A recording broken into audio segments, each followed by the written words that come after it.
This video presents declassified and licensed material of the Global Institute of Logic and Cybernetics.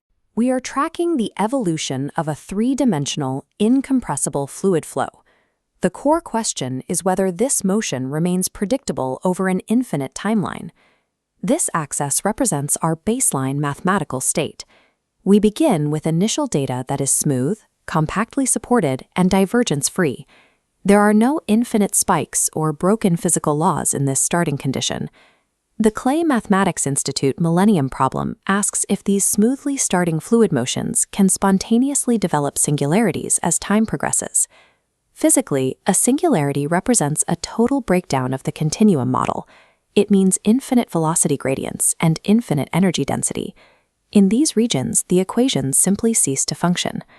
Proving the permanent absence of these singularities is a requirement for confirming that classical physics remains deterministic at every scale. Classical methods attempted to bound the system as a single macroscopic whole. They focused on global energy conservation to prove stability. The threat lies in the nonlinear convective term of the equations, which forces the fluid to interact with its own velocity. This diagram shows the nonlinear term at work. Self-interaction can theoretically overpower viscous dissipation, pinching the flow into tighter vortexes and concentrating energy into microscopic pockets. This mechanism is governed by supercritical Sobolev scaling. Under this scaling, macroscopic energy bounds are unable to detect microscopic energy spikes. A global measurement may appear stable even while a local point is accelerating toward infinity. The geometry collapses. This allows a theoretical point of infinite stress to bypass global safety limits. Because global energy bounds cannot prevent local geometric collapse, the proof requires a localized, scale-invariant approach to secure the continuum. The analysis must shift from global space to localized four-dimensional spacetime regions. We utilize suitable weak solutions, a class of solutions established by Luray and Lyons. Suitable weak solutions enforce a strict local energy inequality, making the fluid behavior measurable at the microscopic scale. This is our primary geometric unit, the parabolic cylinder. Inside, we define a nested core cylinder, exactly half the size of the outer geometry. This nested structure captures the scale-invariant local energy. It successfully monitors the energy concentrations that macroscopic models overlook. By trapping fluid behavior inside these 4D cylinders, we gain the localized control necessary to detect the onset of singularities. The governing mechanism for these cylinders is the Caffarelli-Kohn-Nierenberg, or CKN, partial regularity theorem. The theorem restricts the singular set, the regions of fluid breakdown, to a parabolic Hausdorff dimension of at most 1. This provides the core invariant, the epsilon regularity criterion. The criterion establishes a universal threshold for local energy concentration, represented by the horizontal plane. If local energy in the outer cylinder remains strictly below this epsilon threshold, a singularity cannot form. When held below the threshold, fluid inside the inner core remains mathematically smooth. This local geometric smallness acts as a firewall, guaranteeing physical regularity within the core. At time zero, the initial data of the fluid is perfectly smooth. This initial smoothness ensures that the local energy starts safely below the CKN threshold.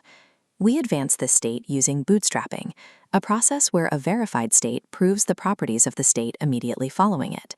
This overlapping cascade ensures that smoothness in one cylinder maintains the epsilon regularity threshold in the next. The geometric chain transforms localized mathematical certainty into a continuous, forward-moving timeline of predictability. To conclude the proof, we assume for the sake of contradiction that a singularity eventually forms. We mark T star as the minimal singular time, the exact coordinate of the first singularity in the fluid's history. For T star to be the first singularity, the fluid must be flawlessly smooth for all time leading up to it.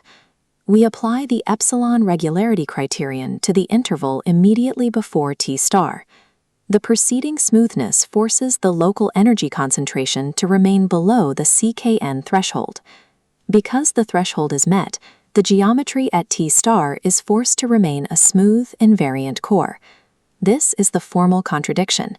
The coordinate T star cannot be a singularity if the conditions immediately preceding it mandate that it must be smooth.